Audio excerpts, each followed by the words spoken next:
In this video, I'd like to pass on what I've experienced and learned about young people who exhibit a fear, and a real fear, and quite an intense fear at times, that's linked to them having a severe ambivalent attachment style. To fully understand the experience of that fear-driven, severely ambivalent young person, we do also need to recognise that there are many other aspects of behaviour and management that all play a part in the scenario that I'm about to cover. But I'm not going to be covering those other aspects just now.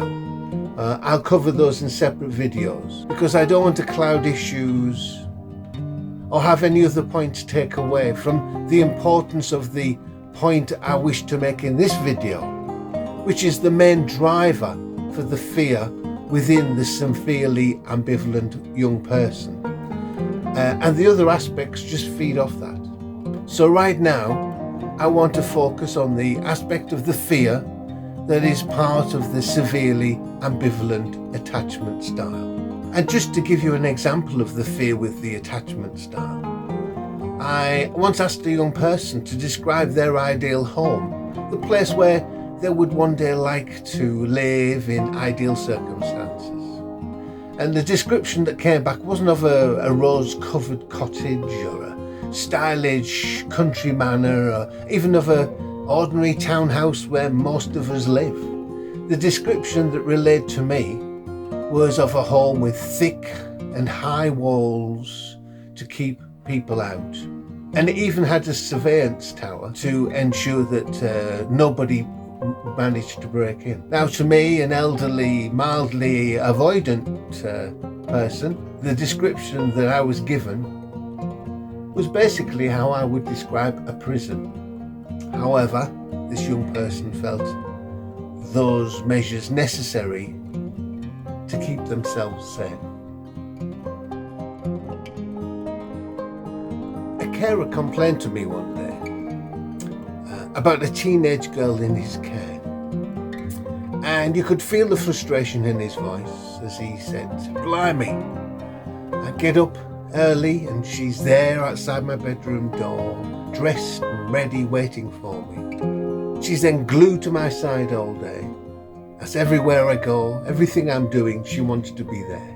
I even struggle to get time to go to the toilet. And then after a full day, she's a struggle to get to a room to settle on an evening, where most days after half an hour or so, she's self-harming and needing me back in the room to help her. Just how needy can you get?"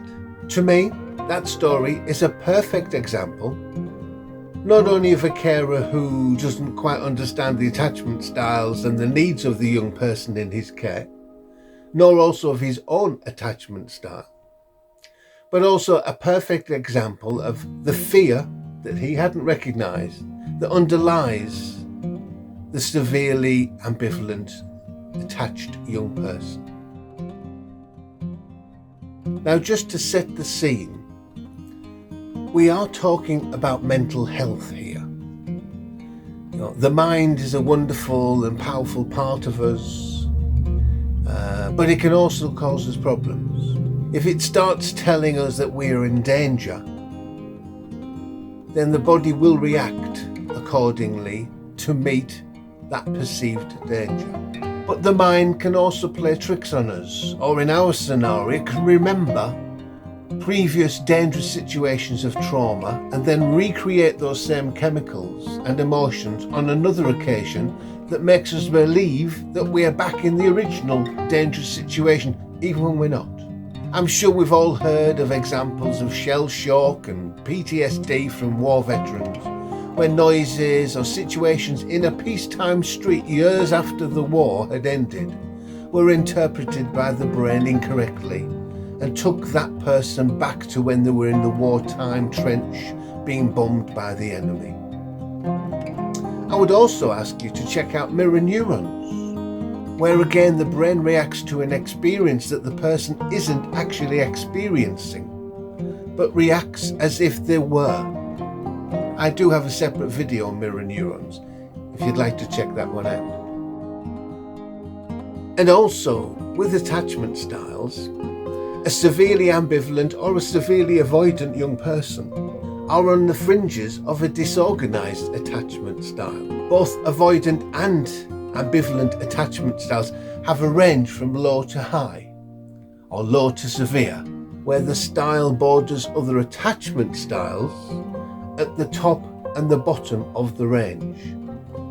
So it is possible through positive experiences for a young person to become earned secure and move from a low avoidant or low ambivalent attachment style to what's perceived as a secure attachment style.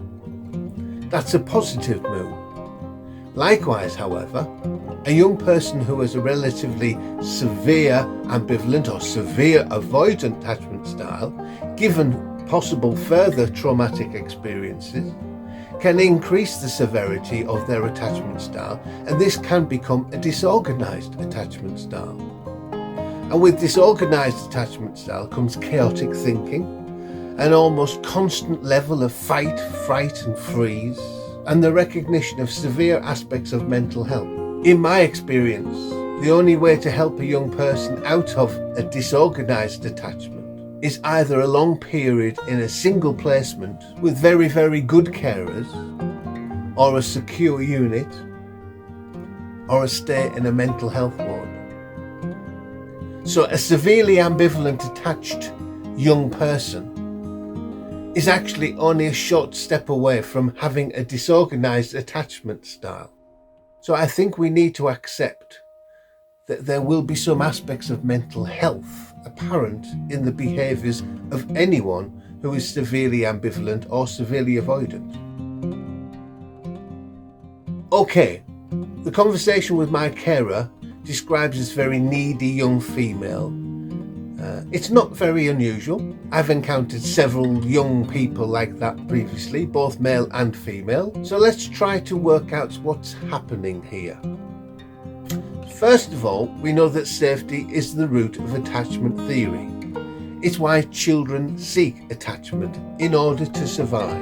It's not about who feeds them, who buys them sweets, who's nice to them. It's about a young person finding someone that they feel will keep them safe. And having a severe attachment style is not a life choice. Let's have some empathy for the young person here. It's the result of trauma, of something having happened to the young person, or maybe in the case of neglect, for example, of something not having happened to a young person. These are driven behaviours as a result of situations not of the young person's making. So when the carer says goodnight and leaves the young person alone in their room at night to sleep, I think I understand that this might be a fearful situation for the young person. I get that, because bad things happen in bedrooms for children, and may well have happened to our young person in a bedroom. And even if it's not a bedroom thing, or linked to a bad experience in a bedroom, well, I also get that it's night time, it's dark, the young person hasn't got a carer close to hand to help them either distract them or deal with their thoughts and flashbacks.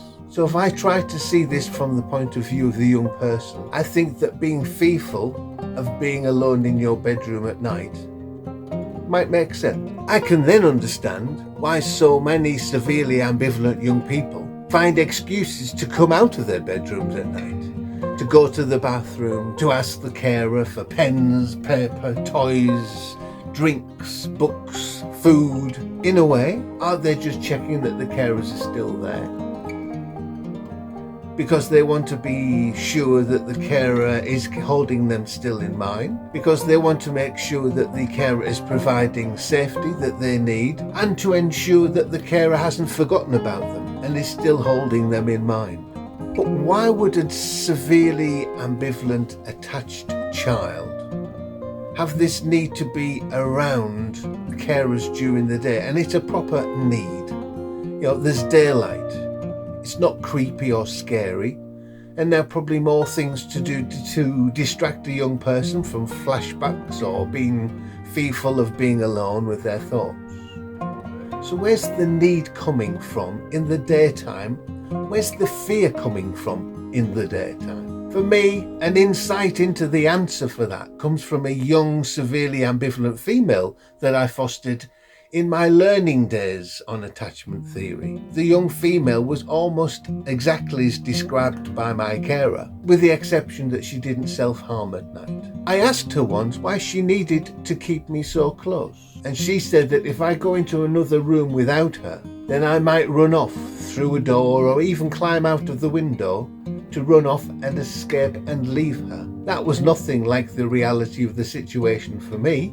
I had no intentions of running off, but that was a real fear of hers, of being abandoned and left to survive alone. The world was a scary place to her, and seemingly the only way that she felt remotely comfortable and safe was to be constantly within 8 feet of me at all times. There were moments when I felt that all she wanted was to have a large zip between my sort of neck and hips that she could undo, jump inside, and then undo up again with just a head sticking out, popping out of my chest. She needed so much to be part of somebody else to feel safe. So that's when I realised that my reality of the day and the situation and how things looked was very different to the fearful world of the children that we care for, and particularly of the severely ambivalent attached young person, where they believe at any time that there's something nasty waiting to come through the door and get them. Daylight and a nice, clean, tidy home make no difference to settling their fears. And then I saw some behaviours displayed again and again by other severely ambivalent young people, males and females. Sometimes they were what I would describe as needy. At other times they were downright aggressive and angry. But really it was all their way of achieving the same ends, to keep someone close who will keep them safe.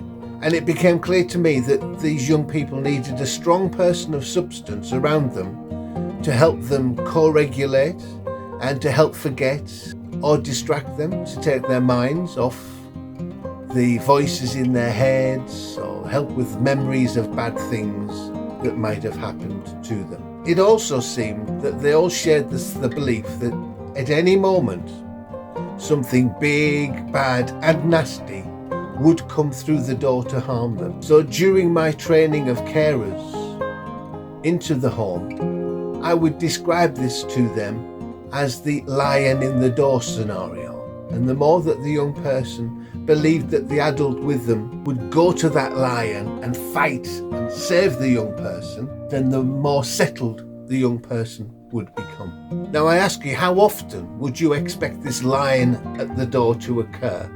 I'm hoping you're going to say like probably never or something like that. But to our extreme ambivalent young people, I do believe that this is a common thought for them and very much a common fear. In fact, the day after talking to some new carers about this lion in the door scenario, I went into the home to spend some time with a new young male who just arrived the day before. Straight away, he wanted me to sit with him and watch him play the console, a very ambivalent trait, being more relationship-based in requiring the attention of the carer rather than task-based, as in wanting the carer to play the game with him. I've noticed that severely ambivalent young people like carers to say how well they're playing. Ooh, good shot, lovely, lovely, all that type of thing. For the carers to say how clever the young person is and to humour them on their console skills.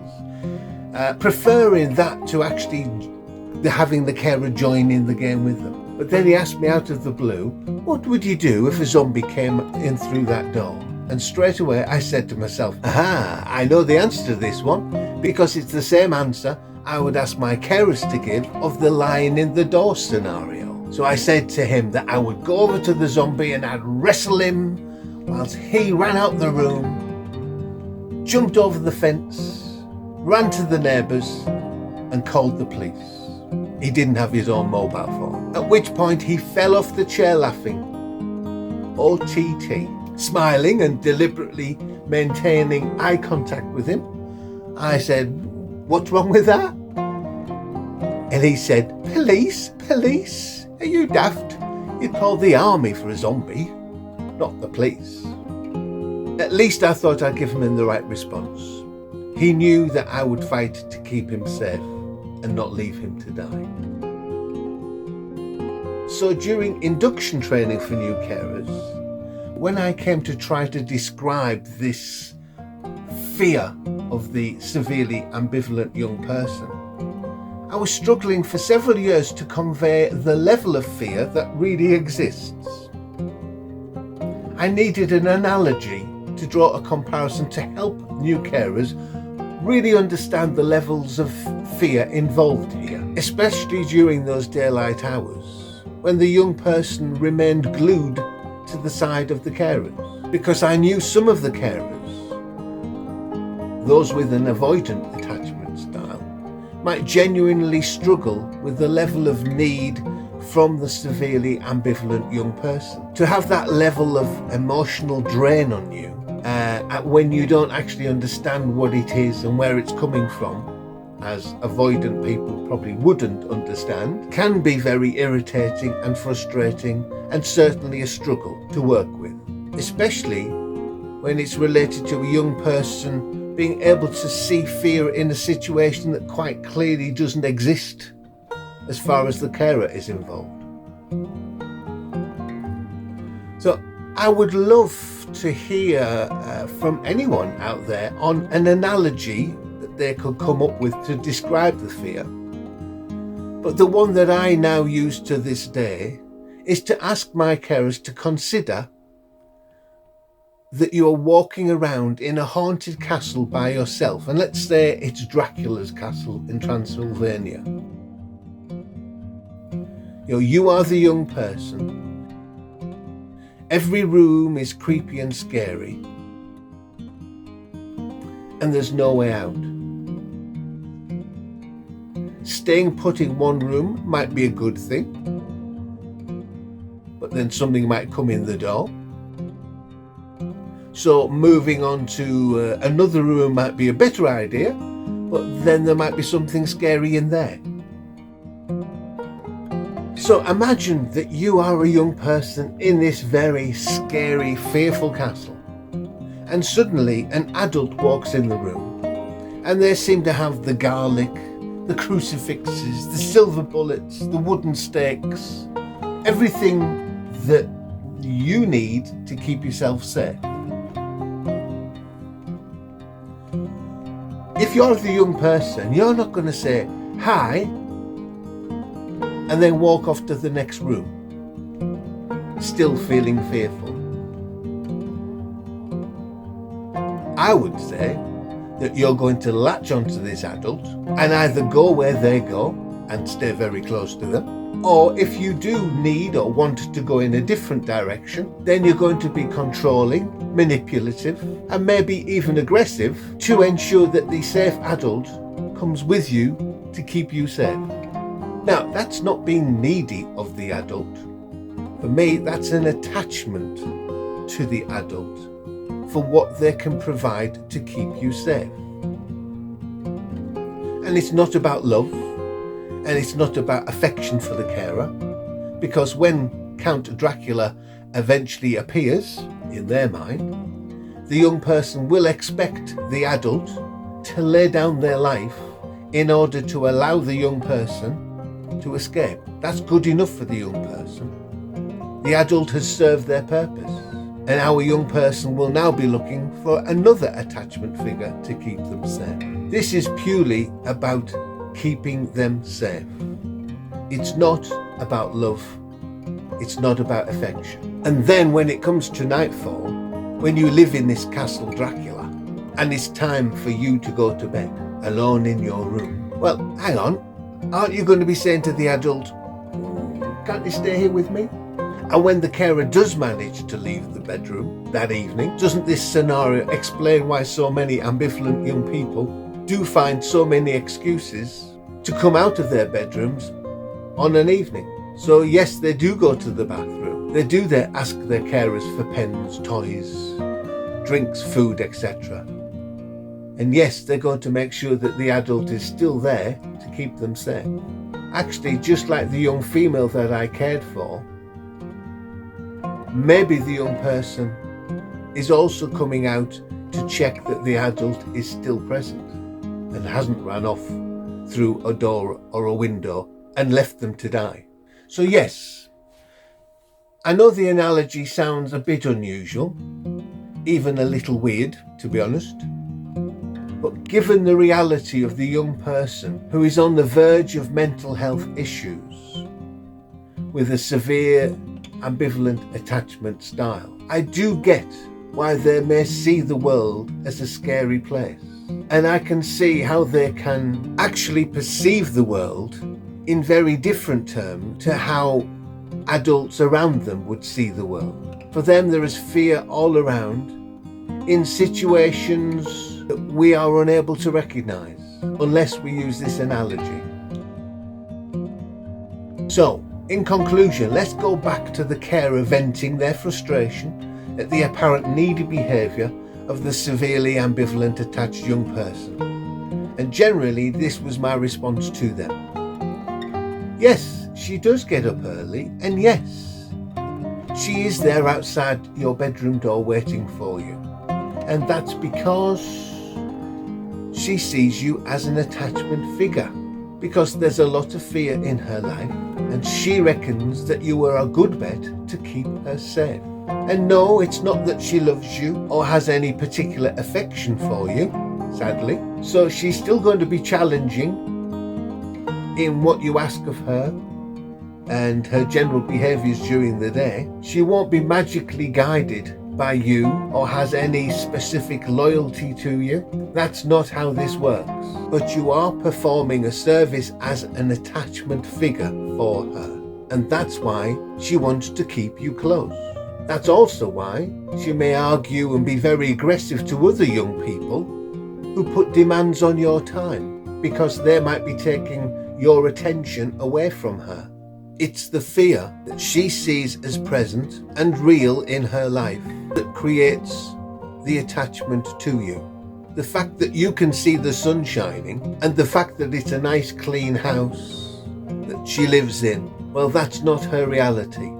Her reality is akin to that Count Dracula, Castle Dracula, and there is fear in her life that she needs help with. And on an evening, yes, she may self-harm because of the fear that you aren't around her, or more likely because she's alone with the thoughts and unable to deal with them. But whatever the reason, this young female needs those around her to recognise and understand her fears, and for her carers not to feel frustrated by the emotional drain that she places on them. Another truism about a severely ambivalent young person is that the more you reject them, the more you push them away, the more they will try to cling and keep you closer. And I think that makes sense.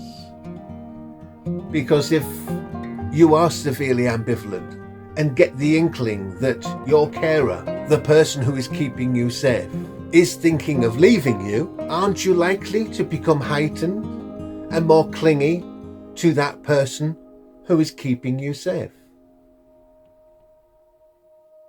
Caring for a young person with any level of attachment disorder is challenging. But first and foremost, the work of the carer is to consider and work and then deal with the emotions of the young person. Care work is about the needs of the young person, not the needs of the carer. Carers should be mature and emotionally strong enough to recognise that and work with that in mind. It's not about her being needy, it's about her attachment needs. And those needs have driven human behaviour for thousands of years. Please don't forget to hit the like button. Please click and subscribe. We'll have many more videos coming your way.